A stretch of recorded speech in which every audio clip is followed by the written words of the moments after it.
চলো আজকে তোমাদের সাথে একটা get ready with me share করি। বিয়ে বাড়ি ছিল, তাই বিয়ে বাড়িতে আমি কেমনভাবে সেজে গেছিলাম সেটাই তোমাদের সাথে শেয়ার করব। প্রথমেই আমি একটা পিল অফ মাস্ক ইউজ করেছিলাম, এটাকে বোধহয় পিল অফ মাস্কই বলে, আমার ঠিক জানা নেই, যদি কেউ জেনে থাকো সেটা কমেন্টে বলো।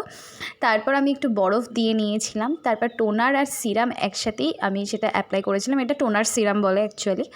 তারপরে একটা মিক্সড ব্যবহার করেছিলাম, তারপরে একটা জেল ময়শ্চারাইজার, আর যেরকম আমি একদম লাইট মেকআপ করি সেরকমই একটা বেস করে নিয়েছিলাম। এখানে একটু হাইলাইটার ইউজ করেছিলাম লিকুইডের সুইস বিউটি, যেটা আমার খুব ভালো লাগে, আর আমার আগে থেকে অনেক ডার্ক সার্কেল কমে গেছে, তাই সামান্য একটুখানি কারেকশান করতে হয়েছিল। তারপর আমি এখানে ফাউন্ডেশন ইউজ করেছিলাম। ফাউন্ডেশন আমি মানে কিছুই প্রোডাক্ট দেখাতে ভুলে গেছিলাম, যাই হোক আমি ফাউন্ডেশন ইউজ করেছিলাম সেদিন যতটা সম্ভব পিএসসির একটা ফাউন্ডেশন, তারপরে রিকক্টের একটা কনসিলার দিয়ে একটু হাইলাইট করে নিলাম। ফুল ফেসে আমি লুজ পাউডার দিয়ে সেট করে নিয়েছিলাম, কারণ লুজ পাউডার দিয়ে সেট করতেই হবে, ম্যান্ডেটারি, কারণ এই গরমে পাউডার দিতেই হবে, নয়তো মেকআপ কেকি হয়ে যাবে।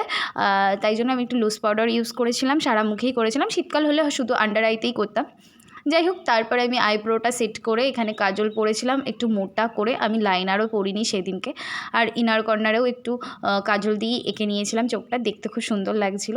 আর একটা হালকা ব্রাউন কালারের আইশ্যাডো আমি ওপরে ইউজ করেছিলাম। তারপর ব্লাশার আর কন্ট্রোল আমি করি না, শুধু নোজটাকে একটু কন্ট্রোল করি, আর কিছুতে করি না। তারপরে একটু ব্লাশার বেশি করে ইউজ করে নিয়েছিলাম, তারপরে হাইলাইটার দিয়ে নিয়েছিলাম, তারপর সেটিং স্প্রে দিয়ে নিয়েছি। তারপর আমি পুরো ফাইনাল লুকটা তোমাদের সাথে শেয়ার করলাম। কেমন হয়েছে মেকআপটা অবশ্যই কমেন্টে জানিও। আমি খুব সফট একটা মেকআপ করেছিলাম, আর এইভাবে যদি তোমরাও মেকআপ করো তাহলে বিশ্বাস করো এই গরমে একদম মেকআপ ঘামবে না বা মেকআপের কিচ্ছু হবে না। সেদিনকে আমি একটা লাল দিয়ে সাদা কম্বিনেশনের একটা শাড়ি পরেছিলাম, এটাকে মাসলিন বলে বোধহয়, আর একদম হালকা মিনিমাল জুয়েলারি পরেছিলাম, আর সাথে তো জুঁইফুল মাস্ট দিতেই হবে। আর চোখে একটু কাজল পরেছি, একটা সিঁদুরের টিপ পরেছি, আর একটা পিঙ্ক আর রেড কালারের একটা লিপস্টিক পরেছিলাম, সাথে একটু গ্লস অ্যাপ্লাই করেছিলাম। এটা ছিল আমার ফাইনাল লুক। তোমরা অবশ্যই কমেন্টে জানাও আমাকে কেমন লাগছে। চ্যানেলে নতুন হলে সাবস্ক্রাইব করো। বাই।